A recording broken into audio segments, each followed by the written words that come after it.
how then do I avoid falling into the pitfall of being shallow and at the same time highlighting what I have to offer, who I am, what my story is? Right. Stop talking about you. Start talking more about them. All right. Thanks, everybody. Do not be married to your solution. Be married to what your customers want. Nobody that you and I deal with would have a problem if it wasn't founded upon an aspiration. Can it be better? And if it can be better, I'm going to do my part to contribute to that in any way that I possibly can to stick to that. There's two races that I refuse to ever be part of. One is the race to the bottom, cheapest, and the race to the top, which is, oh, we can out-feature you. Oh, you've got 12 features? We'll have 15. It's like, what? That's like ridiculous. People aren't buying features, they're buying transformations. I love the expression on my clients' faces when I say, look, let me just tell you something brutally honest here. Clients of yours, customers of yours, they don't give a shit about your product or your service. They don't care. Yeah. The only thing they care is the fact that your product or your service makes this transformation, this shift possible. It's the connecting strand between my current state and this future place where I want to be. That's the only role that any product or any service has, period. That's it. And I love the expression on their face because it's like this sobering moment. It's like all of a sudden they've been told, yes, your child is on drugs. You know, it's like, I love it's that. like they go, really, mine? Or your kid isn't that new little baby you got? Not quite as beautiful as you think. Yeah. Put it this way. I've always leaned toward, can something be better? I've always leaned that way. I've always been like, can something be better? Can this be done in a more exciting way? Can something be done in a smarter way? Can it be done in a simpler way? Can it be elevated from where it is right now? And I guess it comes down to a simplicity of, is there room for improvement? Is there room for this to be more impactful? Is it to be more aesthetic? And that's always been an inclination of mine. And if I needed to shift my role to help bring that about, I was always comfortable doing that.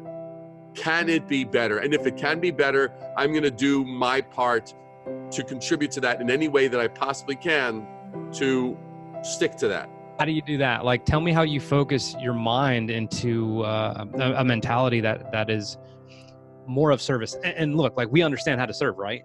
But like, I'm like, I need to make it. Like, there's desperation there. There's a struggle. I understand. But you're dealing with two worlds. One is you're dealing with the internal world of survival, and then you're dealing with the external world of, okay, there's someone here that needs to be helped. You can't allow those two worlds to collapse. You allow those two worlds to collapse, you're going to go insane. It'll drive you mad. Yep. So the thing is, you got two worlds. You go, okay, good. It's like, got to make so much. Here's my nut, whatever, blah, blah, blah, blah, blah. Fine. And probably after the first 8 years or so, I started to notice, I started to ask more questions and show less. It was just sort of organic. Wasn't by design. It was sort of like, I just started noticing, they would say something. I'd say, well, can you elaborate on that? Yeah. And they would go, yeah, well, blah, blah, blah, blah, blah, blah, blah, blah, blah. Well, what problem does that present to you? Well, blah, blah, blah, blah, blah, blah, blah, blah. Well, what would happen if that problem was solved? Well, blah, blah, blah, blah, blah, blah, blah, blah, blah, blah, blah. I stopped bringing my portfolio. So the thing is like I would say, that's my parallel here is walking in with the intent of talking about you is useless.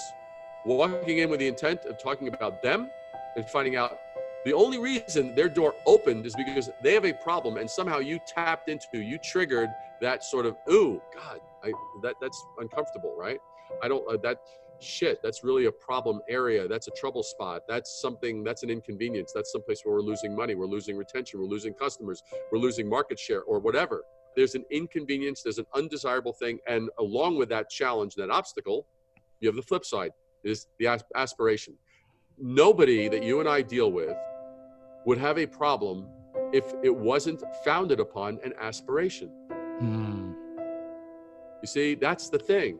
It's like, how can somebody have a problem unless there's something they want and something standing in the way of the thing that they want? That is, damn. Okay. If your listeners are listening to this, here is a badass. You want a hack? Here's a hack. Build your brand around the values of your customer. Values are timeless. Features are not. Values are timeless. Features are not. Nike built the entire empire that they have on values. Just do it. Does it say better synthetic rubber? Better synthetic material? No, it's built on values. And when Steve Jobs came back, to Apple after being ousted, what was the first thing he did besides simplifying, getting rid of all the crap? He simplified, found out what is the thing that we stand for. And it was a value. It was think different. It was not adhering to the status quo. That's building it on values. Values are timeless. Features are not. A parallel kind of thing is this. Do not be married to your solution. Be married to what your customers want. And that's the exact reason why Netflix came out, I don't know, around the same time that Blockbuster was crushing it, but Blockbuster was married to its solution. Its solution was a brick and mortar presence where you come and you get. First it was VHS, and then it was, DVDs and da-da-da-da-da. They never realized what Netflix realized. Netflix was like, we're in the business of providing entertainment. We're not, because Netflix started out as a freaking delivery by mail. Blockbuster has one remaining store in Bend, Oregon. And then we have Netflix, which is crushing it.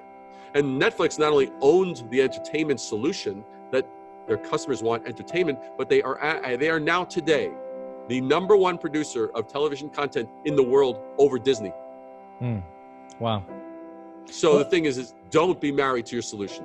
I know that what I'm saying has value, but what makes it great, what moves it from value to great, is that your listeners, people who hear this, go, I just gained an insight from something. Because I'm a very, very, very enormous advocate of insight is the thing that's going to make the difference. People are always looking for hacks. People are always looking for shortcuts. They're always looking for this, always looking for that.